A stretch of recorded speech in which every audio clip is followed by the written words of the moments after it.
কয়েকদিন আগেই আমরা এই খবরটি সম্প্রচার করেছিলাম। প্রত্যন্ত সুন্দরবন এলাকার চরম দারিদ্রতার সাথে লড়াই করে হাসনাবাদ ব্লকের বরুণহাট হাই স্কুল থেকে এবারের উচ্চ মাধ্যমিকে 95.8% নম্বর পেয়ে তাক লাগিয়ে দেওয়া রুবিনা খাতুনের কথা। বাবা পেশায় ভ্যান চালক, মা বিড়ি বেঁধে সংসার চালান।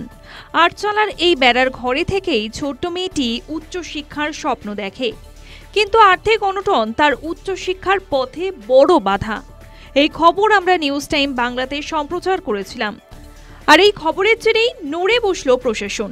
এদিন হিঙ্গলগঞ্জের বিধায়ক দেবেশ মণ্ডল, হাসনাবাদ পঞ্চায়েত সমিতির সভাপতি আমিরুল ইসলাম, পঞ্চায়েত প্রধান আবুল কালাম রুবিনার বাড়িতে যান, তুলে দেন উপহার। পাশাপাশি তারা আশ্বাস দেন এদের পড়াশোনার যাবতীয় সাহায্য করবেন।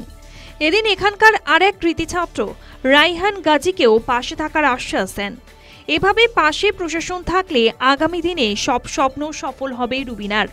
ছাত্রীর বাবা মা ও এলাকাবাসী কৃতজ্ঞতা ও ধন্যবাদ জানিয়েছেন সকলকে।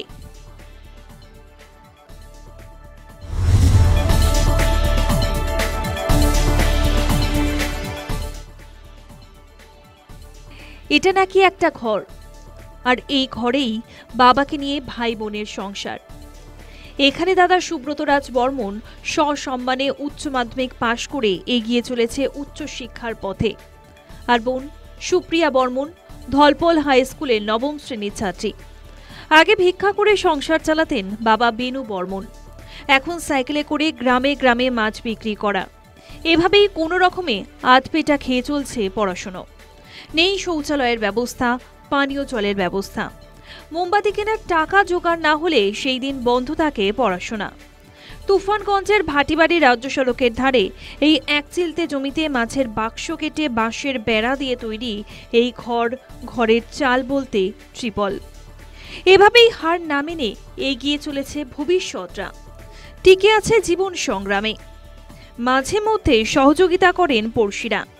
প্রশাসনের কাছে বর্মন পরিবারের আবেদন, তাদের পুনর্বাসনের ব্যবস্থা করা হোক একটা ঘরের, যেখানে চাঁদের আলো এসে পড়বে না, পড়বে স্বপ্ন দেখার আলোর হাতছানি।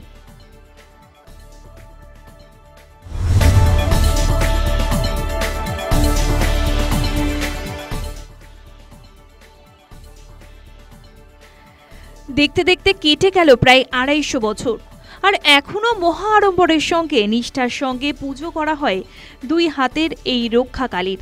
বৈশাখ জ্যৈষ্ঠ মাসে সারা বাংলা জুড়েই নানা কালী পুজো হয়, এবং অনেক পুজোর মতো ডায়মন্ড হারবারের হরিণডাঙ্গার পুজোর সঙ্গেও জুড়ে আছে ইতিহাস। প্রায় 250 বছর আগে এই অঞ্চলে বিশাল ঝড় হয়, সঙ্গে ভূমিকম্প। পরে তার সঙ্গে যুক্ত হয় ভয়ঙ্কর মহামারী।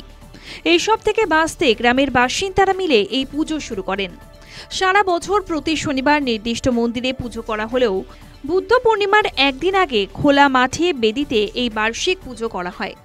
বলা হয় এটি নাকি দক্ষিণ 24 পরগনার সবচেয়ে বড় পুজো। হাজার হাজার মানুষ এই পুজো দেখতে ভিড় করেন। এলাকার 6টি পাড়াতে ঘরে ঘরে খাবার ব্যবস্থা করা হয়। আর পুজোর পাশাপাশি আকর্ষণীয় বিষয় থাকে আতশবাজির প্রদর্শন। এক রাতের এই পুজোকে কেন্দ্র করে গোটা ডায়মন্ড হারবারে ভক্তদের উন্মাদনা লক্ষ্য করা যায়।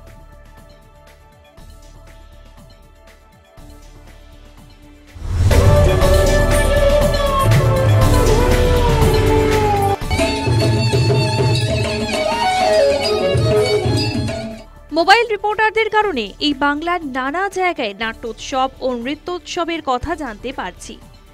রিতাল শাস্ত্রীয় নৃত্যকেন্দ্রের ব্যবস্থাপনায় মুদ্রা দ্বিবার্ষিক নৃত্যোৎসব অনুষ্ঠিত হলো এদিন।